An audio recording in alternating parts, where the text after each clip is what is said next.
4-0 here. Great first week for them. Two teams, of course, are in second place after two tough matches today. Gambit after beating Super Hot Crew and ROCCAT after defeating Alliance. They both stand at 3 wins and 1 loss. Then there's a tie for third place with the Copenhagen Wolves and SK, both at 2 wins and 2 losses apiece. And in fourth place, we have another tie with Millennium and Super Hot Crew, both at 1 win and 3 losses.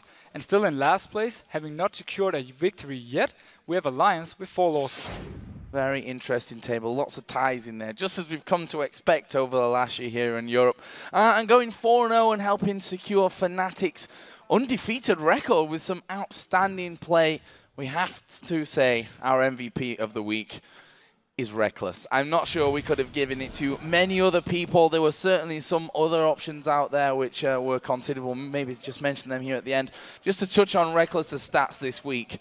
32 kills, 3 deaths, 26 assists. With Jinx, 26 kills, no deaths, and 20 assists. His Caitlyn KDA, it just pales in comparison to that, sadly. 636, still a brilliant score.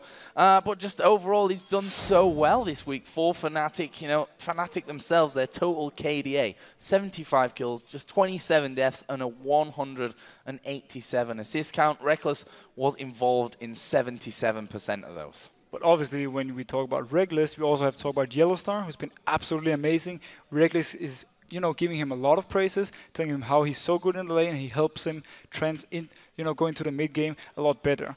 But looking back on Rekkles, for me right now, there was a lot of hype about him. Could he live up to it? He definitely can. Right now, I see him as the best overall AD carry in Europe, and if he keeps playing like this, Fnatic is looking very scary.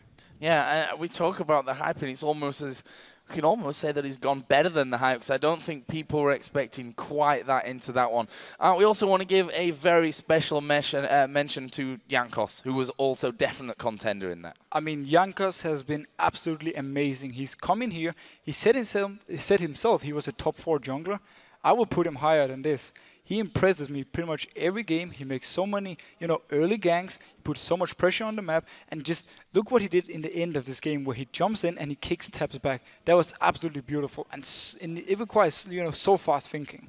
Brilliant, brilliant performance from both Fnatic and from ROCCAT here today, and Gambit as well. They're tied in for second. We should definitely not forget Gambit. For you guys over there are fans of the teams and players on the other side of the Atlantic. We'd like to remind you that the North American Super Week begins Friday with 6 big games. We'll be kicking things off with Cloud9 taking on Team Solo Mid, then Evil Geniuses battle XDG, and then we move into Curse versus Coast. Followed by XDG against Cloud9. Then we have TSM versus EG. And finally, Gaming against Team Dignitas. Some brilliant games on the cards for that one. It all begins Friday at 9 p.m. Central European time and 12 noon Pacific time. And of course, the European LCS returns in just a week's time.